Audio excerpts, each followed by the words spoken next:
Good morning. So I want to start with a question, just with a show of hands. How many of you love crime television? So if we look around, that's mostly the whole audience, right? And so one of the things that I did in preparation for this talk is actually research crime shows. And my search, it resulted in 3,300 titles. So we definitely have a fascination with this genre. And in my mind, there are two different types of crime shows. So we have the one type where the protagonist or the main character is the lawyer, the detective, or the cop, right? And those shows satisfy our inner desire to get the bad guy so that justice will prevail. Well, the other type of crime show is told from the perspective of the villain.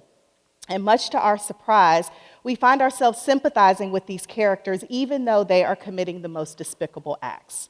So week after week, we tune in hoping that they will get away with the crimes that they've committed. Well, there's a new TV show, and it kind of merges these two perspectives. And it actually takes place in a criminal law class. And in this class, the professor is Professor Annalise Keating, and she doesn't call it Criminal Law 100, she calls it How to Get Away with Murder. So every week, she teaches her students strategies to help their clients get off with the many crimes that they've committed. Now, it's no secret that I kind of borrowed the title of that show for the title of my talk, but there was one specific word that really stood out to me when I was thinking about education, and that word is murder. And we all know that murder is the lawful, oftentimes premeditated killing of one human being by another. But academic murder is the lawful, oftentimes premeditated killing of education, which we all know is the giving and receiving of instruction. So all we have to do is look around and we can see that academic murder is upon us. We are lagging in this country academically. We're not first, second, or third in math, science, or reading. We're in the double digits. And that number is alarming, but it doesn't really stick with us until we see it firsthand, which unfortunately I've had the unfortunate privilege of seeing. In some of my high school English classes, I had students who were reading 5 or 6 grade levels below where they should have been reading. I had students who couldn't tell me what a noun was, let alone a verb. I had students who couldn't write complete sentences. And I remember one specific class where I showed them a map, and most of my students couldn't even point Africa out to me on the map. And so I found myself sad and bewildered by these realities, and I found myself asking, how could this happen? How is it even possible that children in high school don't know what a noun is? So this show, I'm going to go back to the show, Professor Keating actually points out ways that we can get away with murder, and I think we're doing the same thing with academic murder. She tells us there are 3 things that we can do. The first is discredit the witness. We're going to also introduce a new suspect, and finally, we're going to bury any evidence that we have. So I'm going to show you how this applies in education today. The first thing we do is discredit the witness. Now, we know that the witness is the person who sees the crime face to face, right? But what we will tend to do is we will try to paint such an ugly picture of this person that they now become unreliable, so anything that they have to say, we don't even consider it. Well, in education, this is what we're doing with the teacher. Day in and day out, they see children who are the victims of academic murder, and they have the credentials, right? They go through hours and hours of professional development every year, and the experience that they have in the classroom is going to supersede anything that they'll ever learn in a textbook. But despite that, we still tell them what to teach. We tell them when they can teach it and how they can teach it. We allow them to only be sharers of information and not facilitators of learning. We are now holding teachers accountable for student test scores.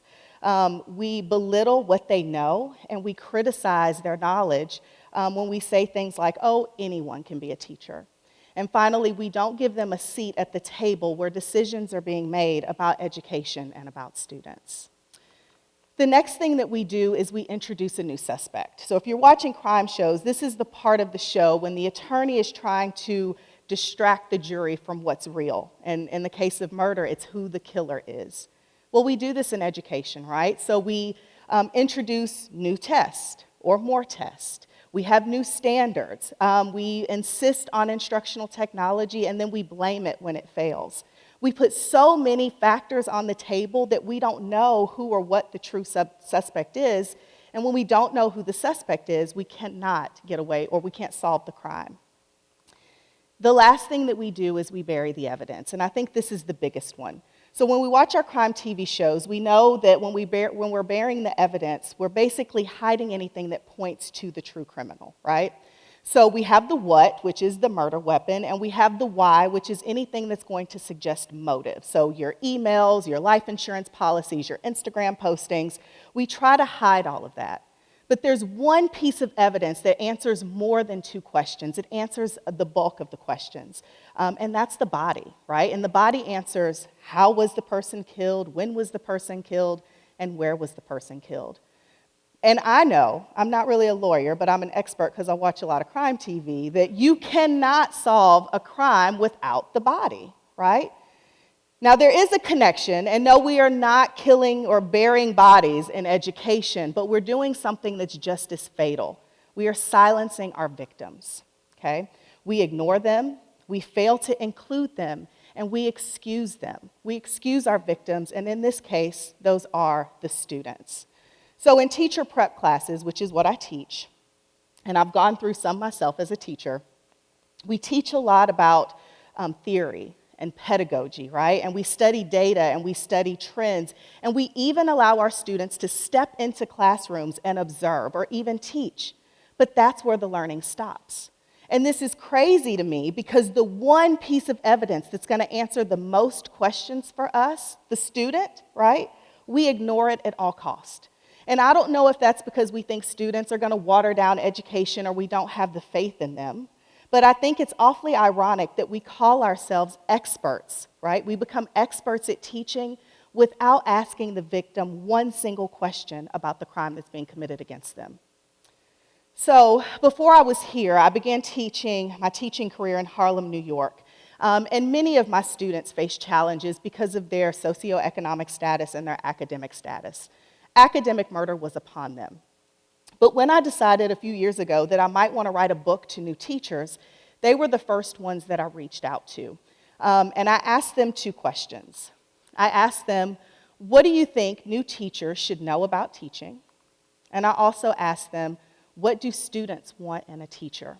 And I think it's in the answers to these questions, when we hear the voices of the once victims, that we can begin to learn how to avoid academic murder. So here's what they had to say. So one student tells me that you taught me, and hopefully a majority of your students, that in order to be the best, you needed to exceed the best. And this is what I like to call meet the standards but transgress the curriculum. I never allowed the standards or my teaching to end with the standards. I always wanted my students to know more than what was expected of them. So my English classes became history classes where we studied slavery and Jim Crow and the Holocaust and the Cultural Revolution in China. And then we delved into sociology where we explored cultural norms and gender roles. And finally, me and my students became philosophers, and we examined questions of double consciousness and beauty and truth. And even though I met these students who were well below grade level, I pushed them, and I wanted to expect the best from them, and they began to expect the best from themselves. And before I knew it, I had these below-level readers reading Douglas and Du Bois, Dostoevsky and Aristotle, and they were questioning these texts. They were analyzing them, and the discussions that they were having far exceeded any standard that any state could put before them. The second quote is, you gave a lesson describing what it was like to live during the Jim Crow era. You had the class line up outside the classroom, and you gave some of us white pieces of paper and others of us black pieces of paper. And this is what I like to call tackle the truth, no matter how uncomfortable it is. So if we're honest with each other, we lie to children, right? We tell them things like there's a Santa Claus and there's a tooth fairy. And my new favorite one of my current students told me that her mom would tell her when she was little that if you hear the music on the ice cream truck, it was fresh out of ice cream, right? So these lies continue as they get older, but they turn from lies to kind of incomplete truths. And we begin to tell our students things like, you can be anything you want to be, and that's where the conversation ends. So I allowed my classroom to be a place where they could question truths or challenge truths, and they began to really get angry about some of the realities that existed in their worlds, and that was okay, because my goal was to expose the truth, not to hide it from them. The next one is you did not allow the fact that we were in a neighborhood that wasn't rich in resources or wealth or a decent number of reputable role models to be a reason for us to flop or slack. And I call this, don't allow excuses to invade your classrooms. So when I taught, I only taught in Title I high schools, and those are schools where more than 50% of the population qualify for free and reduced lunch. So I had students who lived in shelters, who came from very broken homes, who had parents who were incarcerated, who had to work in order to help their families. But strangely, not one of them ever used those reasons as excuses for not getting their work done. Ironically, it was the teachers and the administrators who were telling me things like, oh, don't give Johnny any homework, he's got too much on his plate at home. Ladies and gentlemen, students don't need excuses. They need an education. And they need one that's going to help them come out of the situations that they're in. And if we're honest with ourselves, if we allow students to make excuses, we are not preparing them for a world that will not accept any of those excuses. And then finally, it's either you care or you don't. If you don't care, don't teach. And if you do care, teach like it. And this is what I call dare to care.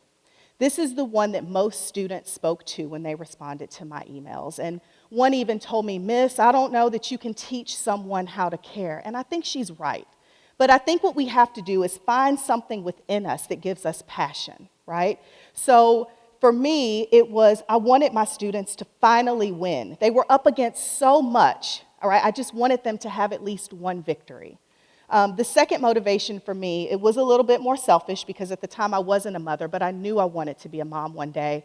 And I would look out into my classes and I would say, oh, these are the people who are going to teach my children, right? And they're going to take care of me when I get old. And so there was an immediate investment. I was invested in them. And as cliche as it sounds, they were the future, and I had now the responsibility and the opportunity to shape my tomorrow. So the voices are clear. Right? If we don't want to get away with academic murder, we've got to transgress the curriculum. We've got to tackle the truth.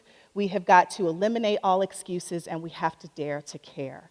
And when we do all of these things, we allow our students to reach new heights and to go to places that they never thought were possible.